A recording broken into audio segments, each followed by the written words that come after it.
The film begins with Ali and Stevie going on a tourist trip to Argentina, and they are seen riding bikes in a village in Argentina. They pass by a leaflet in which it is written that there is a person whose full name is missing, but they do not pay attention to this leaflet and then continue. They stop and talk to the woman and ask her about the Rosemary Hotel. So they change and go there, and when they arrive, they make a reservation. Only one night, and they told the receptionist that at night they would go to the restaurant next to them. After that, when they slept, and then they would get on a bus at 5 in the morning and walk, and the receptionist would welcome them. Then she would approach them, lower her voice, and tell them, "If you want to get lost, or if you don't want to go to the waterfall, if nothing happens." After that, a hotel worker comes, and they cut and arrive at the room in which we will be detained. After that, she misses a napkin, takes a shower, and becomes a waiter, hearing a banging sound. It's very strong at the door, and when you don't come out, you find someone. But you find someone.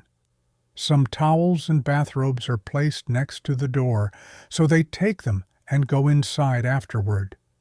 They go out to stay up late at the restaurant that is open, and there they are charged by a young man, whose name we do not know, Sean. After that, a blond young man leaves the place, and Staffy notices him and feels that she has seen him before. This young man leaves the bathroom, so she goes after him and tries to get close to him, but he helps him, so she gets upset and goes to talk to the young man who charged Talbot. It will be clear to Staffy that she does not like her behavior and does not resemble Collie. She feels alone and is alone and returns to the strings at night.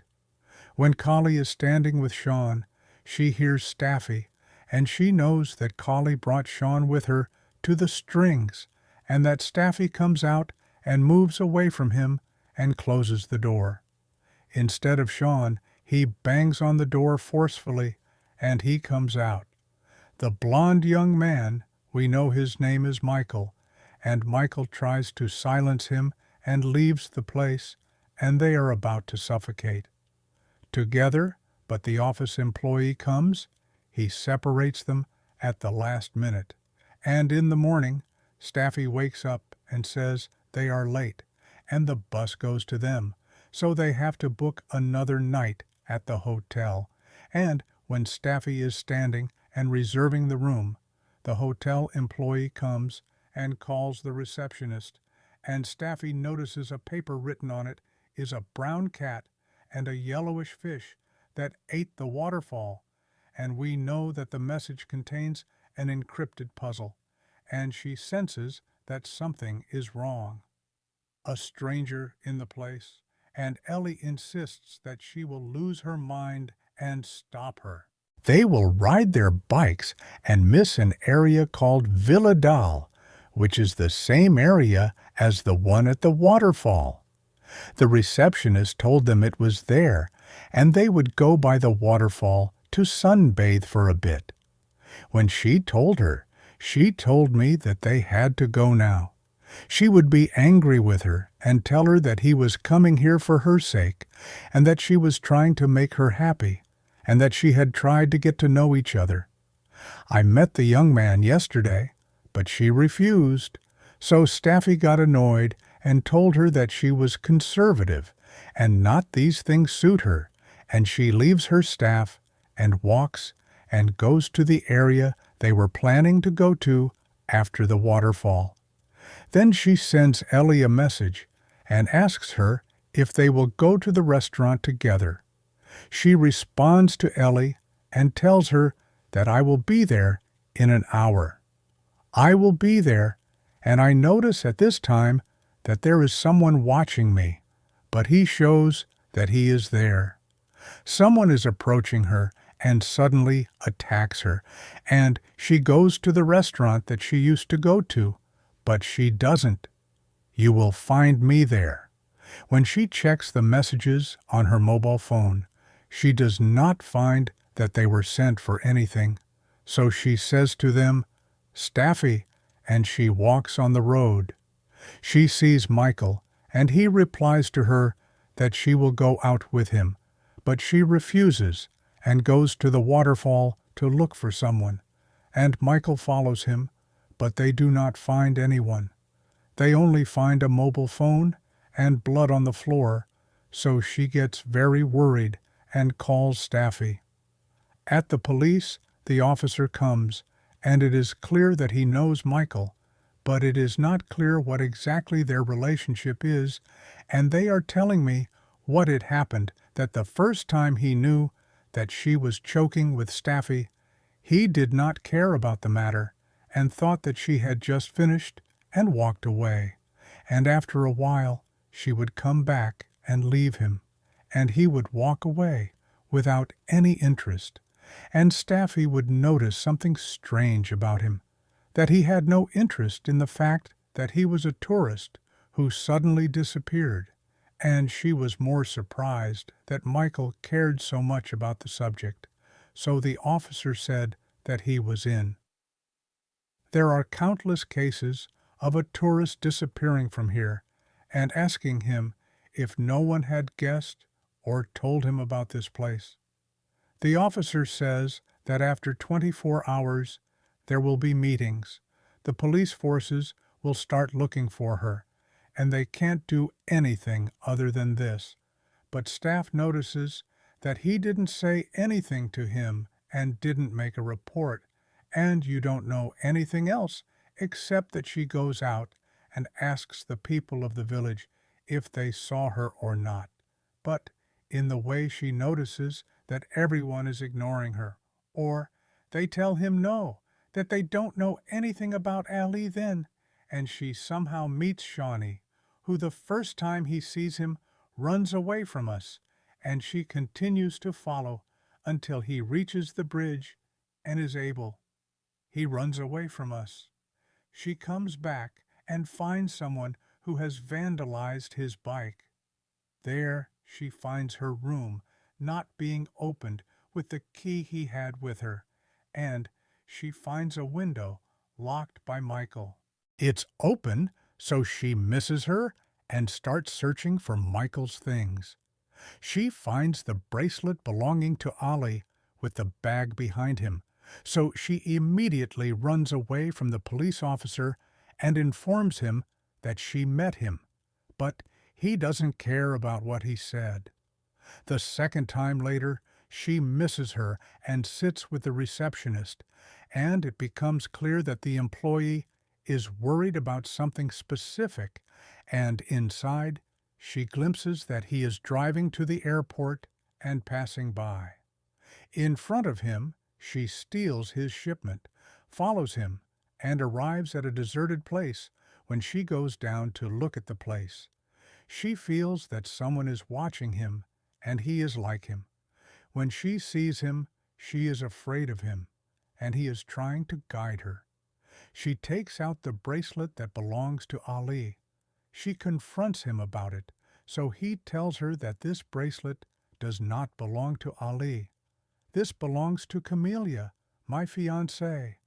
They show her a picture of what he said together, and she is wearing the same bracelet to be sure. So she believes him, and when she sees the picture, she remembers that it was her first. Someone saw her in the missing persons leaflet as soon as they arrived at the village, and Michael told her that they had brought more than one, only 100 reports to the police. She doesn't care, and even the villagers are excited. He tells her that he is here to look for Camellia, not to monitor her or even bother her. She believes Estef and lets him continue searching for his fiancée. On the other hand, we see Ali wake up after she was assigned a mission and finds herself in a strange room. It is known that she is still living there and is missing. Then we move on. Michael finds the officer walking in front of him and asks him about Estefy because she is wanted for stealing a truck.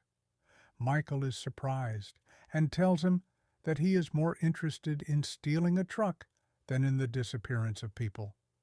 The officer tells him that he wants to take him because he is wanted for investigation in the case of Allie's disappearance, because her friend reported that she found his bracelet in his room. We go back Lolly, who wakes up and finds Sean in front of her and tells him, "You are the easiest prey I have ever come across." He tells him, "Because you are so easy. It was easy for the hotel employee to write him a coded message about her next destination." He tells him he is having a great time with you, but she came to him. Information is that she is going to be sold and a large sum of money may be obtained. After Sean assaults her, he calls and tells him that if he finds Istvi in the place, he will kidnap her too, so that she can be sold with him. We do not know who talked to him, and we do not see that Istvi is able to sneak into the place and cut off the electricity so that she can distract Sean, and she will go to rescue Ollie, and the first she arrives. When Sean arrives, they run away while he chases them, and they get into the truck he stole. They try to start it, but it doesn't start, and then Sean breaks the truck's tire for them, and before he can reach them, they attack him from the fire pipe, and they are able to escape from him. But suddenly, Sean appears on their way and knocks the robot to the ground, knocking it unconscious at the same time. The officer and Michael arrive at Sean's, and the first thing they see is Michael hitting him and putting the officer down. He has the gun in his head and tells Astvi to get into the car immediately. While she is inside the car, she notices that there are passports for a machine with different names, and she knows that he is in something wrong. She tries to open the car, but she realizes that it is locked inside. At this time, the officer discovers that it is the woman who died and says that she was beautiful. Michael is suspicious and takes the weapons from him, threatens him, and confesses that he is Camelia, his fiancée. She is kidnapped and he knows where he is and tells him that she is still alive now and makes an agreement with him that he will return Camelia to him in exchange for him leaving Istvi and them. So Michael agrees and lowers the weapons. The first thing he takes down is that the officer raises his reserve weapons and tells him that Michael is dead and takes Istvi as a trick and confesses to him that he is a human trafficker and tells him if she was a girl, his income alone would be $6,000, which is why the hotel employee was advising him. There is more to him than my family at first, and when she wakes up feeling sick, she suffices with the fishing net and throws water at him along with an iron weight so that he drowns, ensuring his death. Then she throws water on him and swims to the beach, and there she finds an old man turning on the flashlight on his face, and before she goes to ask him for help, she discovers that he is the man who is coming to buy it from the officer. When they were discussing his price, hit them. They were the two of them, and she could afford it. She escapes from them and runs away. She finds a hunter in front of him. Before he catches up to him, the policeman trains him with his bow, and he dies immediately. So she hides from him under the table until he is far away, and the first she comes out from under the table, she finds him pushing him and trying to grab him, but she chases him and drops the gun behind him on the ground. So she quickly takes the gun from the ground and bends him over, and he dies in the end, and we see that he came out. In the morning, when she was returning, she found a car and, just to be on the safe side, kept a room. But a car from the city's central police arrives and informs them of everything, and you get into it, and we don't know in the end that you were able to survive and return to a town. And the movie will end, and here the story of the movie will end. And if you like it, don't forget to like and subscribe to the channel and activate the bell button to receive all new updates.